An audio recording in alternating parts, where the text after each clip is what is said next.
부모님의 사랑과 은혜를 가슴에 새기면서 어머니께 감사하고 또한 효도를 베푸면서 하나님 앞에 예배를 드리고 있습니다. 부모님이 돌아가신 자녀들은 부모님의 사랑과 은혜를 마음에 기리며 부모님의 그 가르침에 따라서 보다 선하고 진실하게 살기를 하지만은 그러한 계기로 삼아야 하죠. 자식에 대한 그 어머니의 교육열과 관련해서 우리는 흔히 맹모 삼천지교라는 보사성어를 떠올리고 있습니다. 공자와 함께 고대 중국의 성인으로 추앙을 받는 이 맹자도 자기 힘으로 저절로 훌륭하게 된 것은 아닙니다. 그런 위인의 뒤에는 자식의 장래를 위해서라면 아무리 깊이 뿌리내린 삶의 근거지라도 그리고 생활에 유익이 있어도 가차없이 미련 없이 다른 곳으로 옮길 수 있는 자세와 각오를 가진 어머니의 존재가 있음을 우리는 잘 알고 있습니다. 그 이야기의 배경은 이렇습니다.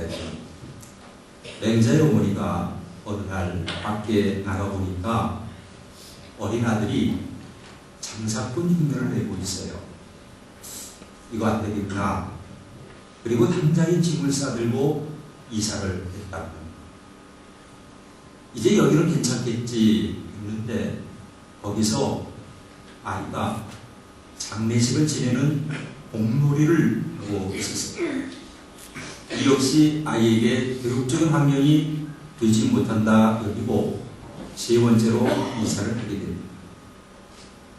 이번에 이사한 곳에는 다행스럽게도 아들이 글을 읽는 흉내를 내는 것을 보고 이제 공부에 전진할 수 있는 그런 분위기가 되었구나 그렇게 안심하고 그곳에서 맹자를 키웠다고 합니다.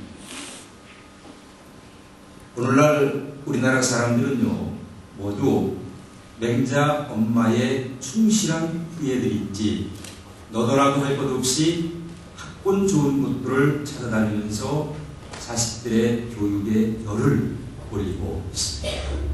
그래서인지 우리가 살고 있는 이 소도 지역에서도요 소도에서 이 한때 초등학교로 학교를 보내지 않고 그나마 낫다고 하는지 황지 초등학교로 학교를 보내는 그런 부모님들도 많이 있습니다.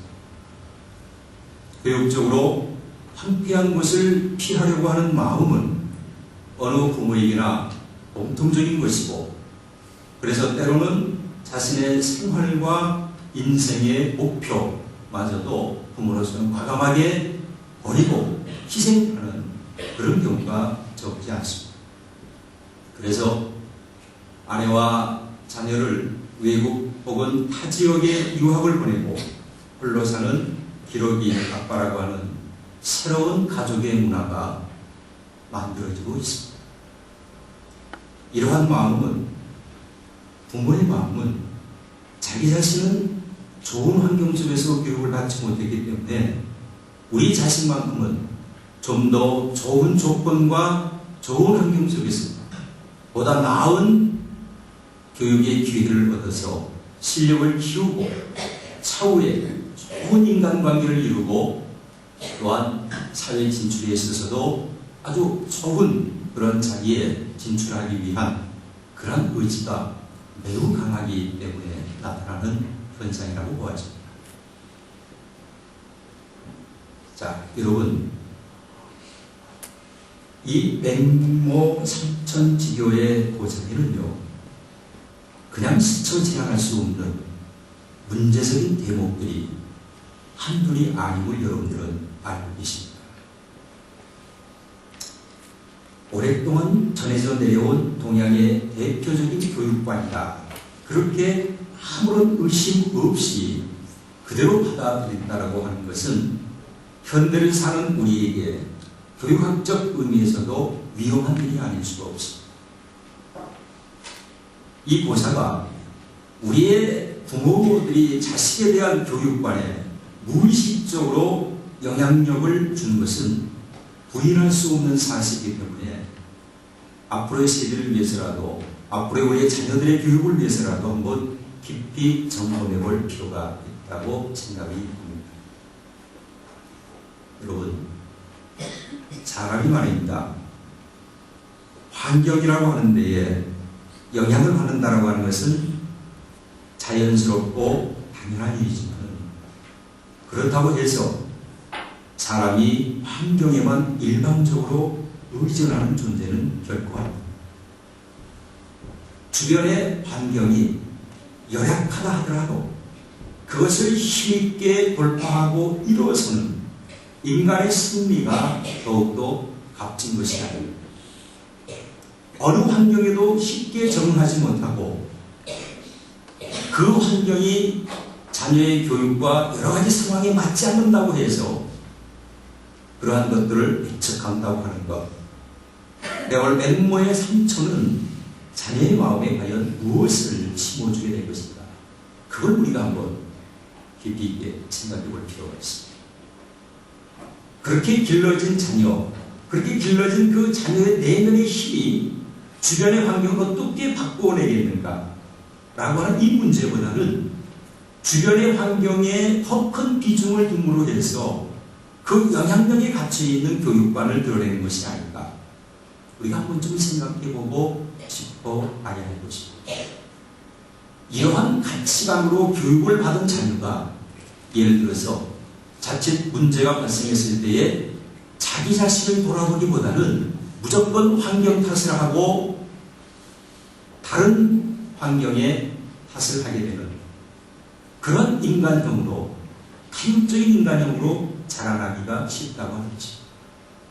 자신의 실패나 원인은 일단 주변 사람이나 환경으로 돌리는, 말하자면 자기의 책임을 언제든지 빼놓고 타인에게 책임을 전가하기에만 눈치 빠른 그런 사람들이 될 가능성이 없지 않겠는가, 그 점을 여러분들 한번 생각해 보겠습니다.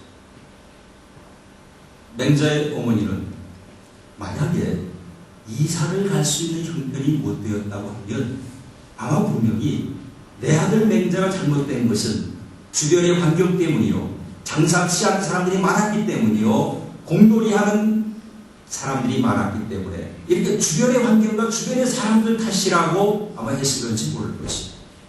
그렇지 않습니까? 그런데 문제는요, 이 이야기에서, 이 고사에서 더 큰 문제가 도사리고 있습니다. 그것은 맹모가 자기 아들이 교육을 받는 과정은 글을 읽는 것을 진정한 유일한 공부의 방법이라고 생각하고 있다고 하죠. 그것만이 훌륭한 인간이 될 수 있는 길이라고 얘기하는 것입니다. 여러분도 과연 그렇다고 생각을 하시겠죠? 그렇겠죠? 내 자식 공부 다 잘하는 건 누가 싫어할 부모가 어디 있겠습니까? 자식이 글 읽는 흉내를 낸다고 하니까 비로소 마음이 놓아졌다. 그래서 그곳에서 살기로 했다. 마치 요즘 부모가 자기 아이가 일찍이 한글을 떼고 글을 술술술술 읽고 영어 한두 마디 하는 것으로 마음을 놓는 것과 마찬가지라고 했습니다. 그렇지 않습니까? 그것은요, 하나는 알고 둘은 모르는 것입니다. 그 아이의 내면을 제대로 보지 않고 내리는 피상적인 판단에 불과한 것입니다. 여기서부터 부모의 자녀 교육은 어떻게 드러나느냐? 소위 성과 위주로 드러나게 됩니다. 1등 위주로 드러나게 됩니다. 성공 위주의 교육관으로 흘러가게 되고 그 세계의 자녀들은 서서히 잠식당하게 되어집니다. 여러분, 중요한 것은 내 자식이 글을 빨리 읽는 것, 글 읽는 흉내를 내는 것이 아니라 글을 읽는 마음이 중요한 것입니다. 그 마음은 현실의 삶 속에서 구체적으로 오랜 시간 동안에 걸쳐서 걸러지게 되어진 것입니다. 생각해 보십시오, 여러분. 글줄개나 한다고 하면서 학벌개나 있다고 하면서 박사학위개나 있다고 하면서 얼마나 많은 지식층들이, 엘리트 계층들이, 식자들이 이 사회와 역사를 파탄과 혼란으로 오죽했는가. 그것도 우리도 한번 생각해 볼 필요가 있습니다. 여러분 분명히 아시죠? 아이가 자라는 과정에서 장사꾼의 흉내를 낼 수도 있습니다. 장례 지내는 노래를 할 수도 있는 거 아니겠습니까? 여러분 생각해 보세요. 아이는요, 아이답게 키워야 돼요. 그렇지 않습니까, 여러분? 왜 요즘 부모들은 아이들을 어른스럽게 키우려고 하는지 모르겠어요. 좀 내 아이가 어른스러운 행동을 하면은 기특하다 하고, 내 자식이 축이고다 하고, 남들과는 다른 내 자식이라고 하면서 특별성을 부여해주고. 여러분, 아이들은 세상에 있는 무수한 역할들, 주변의 수많은 상황들, 이러한 것들을 자신의 것으로 삼아서 꼭 내가 이렇게 저렇게 되겠다고 하는 생각보다는 그 모든 것들을 접하고 그냥 즐기고 노는 그 놀이문화에 아이들이 익숙해져야 되는 거예요. 그러면서 아이는요, 자기 나름대로 세상을 하나하나씩 배워 나가는 것입니다. 스스로 터득해 나가는 거예요. 이렇게 아이가 인생의 다양한 면모에 눈을 뜨고 그것을 직간접적으로 경험하면서 자신의 자아를 키워나가는 과정을 맹모는, 또한 오늘날의 부모는 그것을 인정하거나 격려해주고 있지 않다고 하는 것입니다.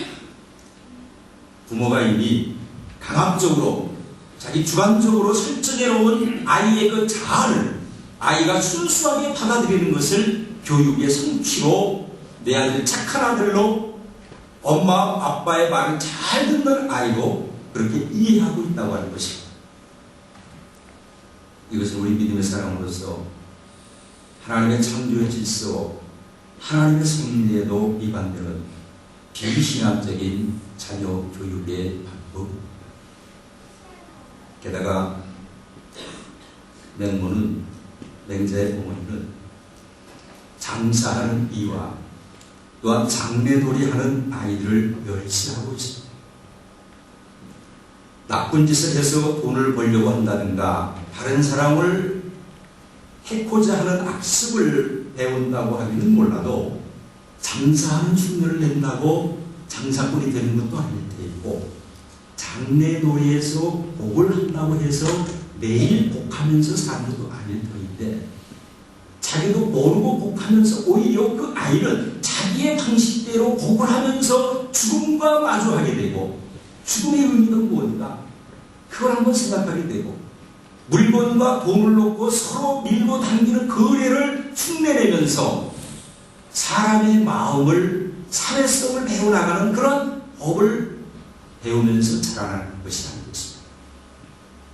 요즘 아이들 소꿉놀이를 보면요, 작은 마켓을 이렇게 가게를 차려놓고 아이들끼리 서로 장사하는 놀이도 있지 않습니까?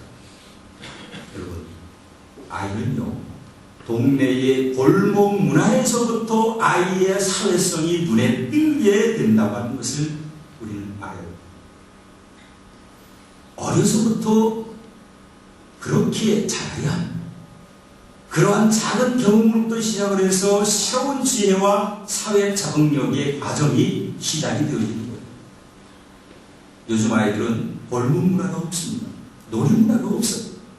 집에 틀어박혀서 또래 친구도 없이 어른들하고만 지내고 어른스럽게 노는, 그래서 요즘 어린이 도시의 그 문화는 자녀들의 사회 적응력이나 대인관계나 이 모든 면에 있어서 앞으로 상당한 문제점들을 노출시키게 될 것입니다.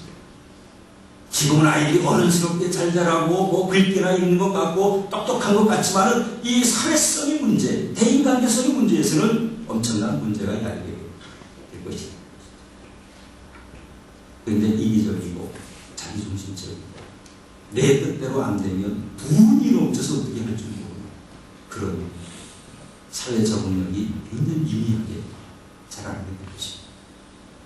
어려서부터 집안에 맡겨서 글만 읽게 하는 건 사람을 사귀고 세상을 힘있게 감당할 기회를 잃어버리는 그런 자폐적인 상황 속에 아이들을 오히려 가둬놓고 있는 그런 부모들이 얼마나 많지.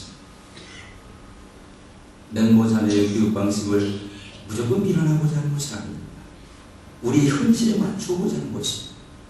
저작권에서 기둥되면서 생계를 이어가는 사람들의 그 절박한 심사, 죽음을 마주한 그 인생의 고통들, 슬픔의 자리에서 함께 서로가 나누면서 함께 서로가 살아가는 인생의 법을 배우는 것, 그것이 바로 세상살이의 아름다운 배움의 과정이 아닌 것입니다. 인생의 다양한 경험과 복잡, 다단한 인간사를 몸으로 마음으로 깨우칠 그러한 통로를 오히려 부모들이 봉쇄하고 있습니다. 그래서 사고의 폭이 좁아집니다.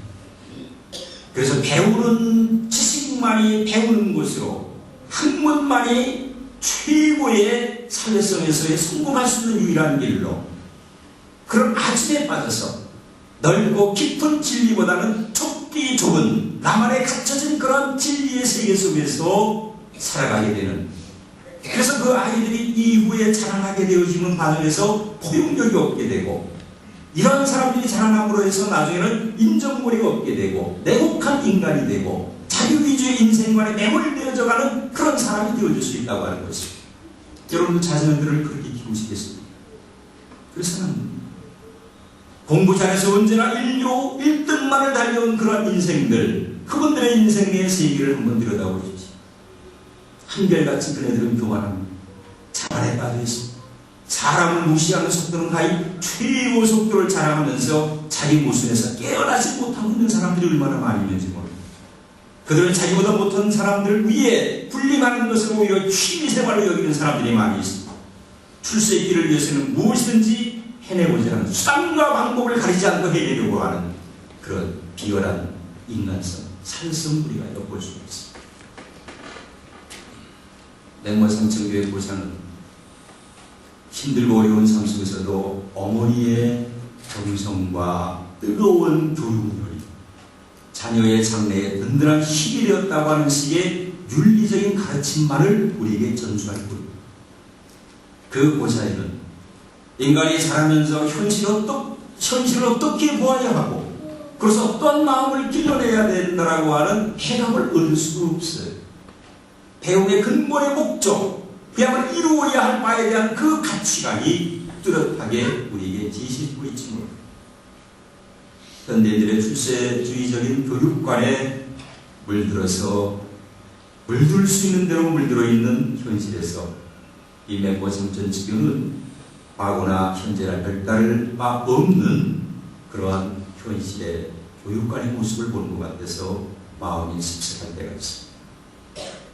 이에 관한 맹자의 어머니에 관한 전혀 다른 한 여인을 우리는 오늘 성경에서 만나게 됩니다. 오늘 본문 말씀해 보시면은 풍성한 은혜라고 하는 말의 뜻을 지닌 한나라고 하는 한 여인입니다. 그녀는 자식을 갖지 못해서 마음이 늘 우울했습니다. 기도할 때마다 서러운 마음에 항상 눈물을 흘리며 하나님 앞에 통곡으로 기도를 했습니다. 남편 엘가나는 그녀를 여러 가지로 위로해 주었습니다. 한나의 마음을 근본적으로 기쁘게 해줄 방법은 남편에게도 없었습니다. 더욱이 엘가나에게는, 남편에게는 한나 말고도 브릿나라고 하는 아내가 있었습니다. 그런데 이 브릿나에게는 자녀가 있어서 두 여인의 관계 사이는 늘 편하지 못했습니다. 아이를 가지고 있는 부인이 아이를 없는 부인을 관세하고 멸시합니다. 그래서 항상 약자는 한나였습니다. 그래서 서로이 더 기뻤던 한나의 모습이었습니다. 부부는 매년 한 번씩 실로라고 하는 곳에 올라가서 제사를 지내고 기도를 하는 일이 있는데, 한나는 그때마다 자신의 소원을 깊이 하나님 앞에 안부를 했습니다. 그들이 올라갔던 실로는 당시 이스라엘의 정신적인 중심지였고 영적 권위가 있었던 곳이었습니다. 그곳에 제사장 엘리라고 하는 사람이 있었는데, 이 사람은 나이가 많고 판단력도 구려지고 기도 잘 들리지가 않습니다. 이 엘리라고 하는 제사장의 모습은 마치 당시의 그 이스라엘의 정신적인 현실을 우리가 상징해주고 있는 것으로도 생각해 볼 수 있습니다. 그야말로 이스라엘을 구할 새로운 지도자가 나와야 하는 절박한 현실 속에 이스라엘은 처해져 있었습니다. 우리가 잘 아는 대로 한나가 낳은 사무엘이 이 실로의 제사장직을 이어가는 것은 그런 의미에서 이스라엘의 정신적 위기를 극복한다라고 하는 넓고 깊은 의미가 담겨져 있습니다. 이렇게 볼 때 한나가 자식을 갖지 못한다라고 하는 현실은 단지 한나라고 하는 그 개인의 괴로움뿐만이 아니라 당시 이스라엘 전체가 새로운 영적인 위로와 생명감을 체험하지 못하는 공고한 처지에 있었음을 함께 말해주고 있는 것입니다. 하나님께서 마침내 한나에게 아이를 주십니다. 태어난 사무엘의 이름의 뜻은 두 가지 의미가 있습니다. 하나님께서 들으셨다. 그의 이름에 권능이 있다라고 하는 뜻입니다. 그의 태생과 인생의 목적이 평생 하나님과 관련되어져 있음을 암시하는 그러한 이름이기도 합니다. 그런데 여러분, 놀라운 이름. 그토록 아이를 바랐던 한나가 그 아이를 자기가 직접 귀하게 맹자의 어머니처럼 기르지 않고 실로의 엘리 제사장 밑에 두고 그 뒤를 이을 자로 하나님 앞에 바치고 있습니다. 실로로 올라간 한나는 제사장 엘리에게 이렇게 말합니다. 제사장이여, 주께서 내가 간구한 것을 들어주셨습니다. 그래서 나도 이 아이를 소원한 대로 주께 바칩니다. 이 아이를 주께 평생을 제가 바치겠습니다.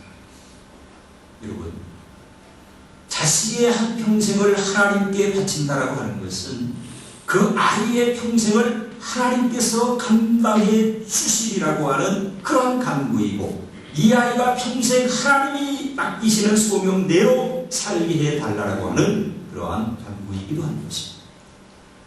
여기에서 어머니로서 자식에 대한 욕심이나 출세나 1등주의 이런 헛된 생각이 들어설 자리가 없었습니다.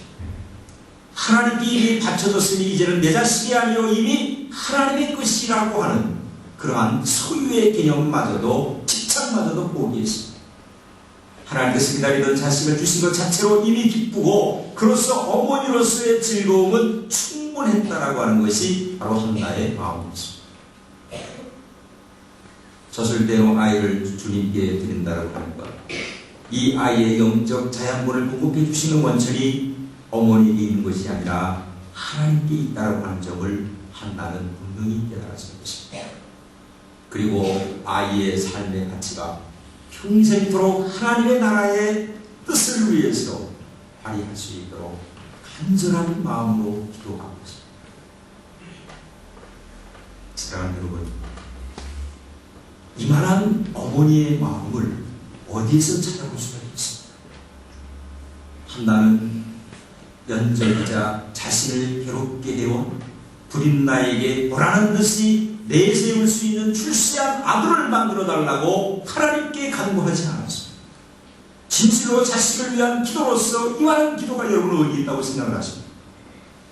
모든 어버이의 자식을 위한 기도는 솔직히 말씀드려서 자기의 조건을 내걸고 이렇게 키워주십시오, 저렇게 키워주십시오라고 하는 주문식 기도의 간구가 얼마나 많이 있습니다. 바로 이러한 점에서 우리는 한나의 자식에 대한 마음과 그 기도를 우리는 모델로 삼아야 될 것입니다. 이 간구와 이 기도에는 자식에 대한 무모한 집착력이 없습니다. 이기적인 소유욕이 없습니다. 자식의 삶에 대한 대리만족적인 욕심도 존재하고 있지 않습니다. 오직 자식의 성장에는 하나님의 온전한 은혜와 인도하심만을 간구하고 있습니다. 그렇게 믿고 있습니다. 자신의 인생의 가치는 하나님의 뜻을 감당해 나가는 데 있음을 분명히 고백하고 있습니다. 이렇게 어머님의 믿음의 기도가 자녀를 진정 하나님의 사랑으로 훌륭하게 키워내는 것입니다. 가슴 아픈 혼신적인 사랑이 것이고, 여러분들, 동물들이 말입니다. 자기의 새끼를 키우는 것이 사람들보다도 더 감동적일 때가 있어요. 아주 그 헌신과 희생이 아주 기가 막힐 정도의 감동을 주는 경우가 있어요. 여러분들 이 가시고기라고 하는 것과 그리고 우럭이라고 하는 것을 여러분들 아시죠? 가시고기는 소설로도 아주 유명한 그러한 고기입니다. 이 가시고기는 말입니다. 산란기에 암컷이 알을 낳고 떠나면요, 이 순놈은 알이 부화될 때까지 신선한 공기를 제공을 하고 침입자를 막기에 최선을 다하다가 새끼가 둥지를 떠날 때에 이 가시고기는 생을 마감하게 된다는 것입니다. 그러니까 가족을 위해서 수고하다가 조용히 한 세상을 마감하는 아버지의 그 함축적인 모습을 이 가시고기에서 엿볼 수가 있습니다. 우럭이는 더 기가 막히다는 거예요. 우럭이는요, 제 몸에다가 알을 낳아요. 그리고 새끼들은 어머니의 그 살을 파먹으면서 그 새끼들이 성장을 해요. 그래서 어머니 그 한 점 살도 남김없이 새끼들에게 다 먹이를 주고 빈 껍데기가 되어서 조용히 물에 내려간다. 여러분, 가족을 보호하고 울타리가 되는 아버지의 희생과 살을 깎아먹이는 그 어머니의 희생, 그것을 어디에서 보상받을 수가 있겠습니까? 성경은 말하죠. 내 부모를 공경하라. 그렇게 말하고 있습니다. 그렇지만 요즘 나이 든 부모는 자식들에게 서서히 짐이 되는 존재로 전락되어지고 있습니다. 자녀들이 제 아무리 효도를 한다고 해도 부모의 사랑을 어찌 다 갚을 수가 있겠습니까?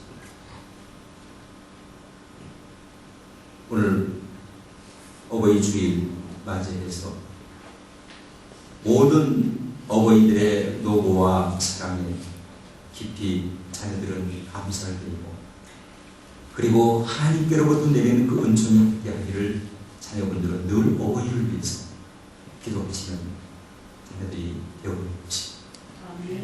자녀를 기르는 과정에서 겪어야 하는 여러 가지 모르는 어려움과 자식들 모르게 흘리는 그 눈물들, 그 아픔들, 그 고뇌에 대해서 하나님의 위로를 충분히 보상을 받아야 할 부모님들이 계십니다. 사랑하는 여러분, 우리는 고난에 처한 무수한 사람들의 삶 속에서 살아가고 있습니다. 그 고난의 현장 속에서는 반드시 우리 어머니들이 함께 그 자리에 있습니다. 맹자 어머니처럼 주변 환경이 나쁘다고 수없이 이사를 다닌다고 해서 1등 학교에 학교를 내 아이가 다닌다고 해서 그 아이가 반드시 훌륭하게 키워지는 것이 아닙니다. 진정으로 현명하고 지혜로운 어버이는 이 시대의 전체를 끌어안고 드리는 기도가 성숙한 그 믿음의 기도로 자라날 때 우리 자신의 성숙은 물론이요, 우리가 키우는 우리 자녀들의 삶에도 훌륭한 의식적인 변화가 충분히 있을 것입니다. 그런 어버이의 기도로 은혜와 지혜가 풍성한 어버이들이 되시어서 그야말로 복과 영광을 받는 어버이들, 또한 그 어버이를 믿고 따르는, 항상 어버이의 그 사랑으로 사는 그 삶에 매일 고마워하면서 마음과 정성을 다해서 어머니를 사랑하고 아버지를 사랑하는 그러한 자녀들이 되시기를 주의 이름으로 부탁드립니다.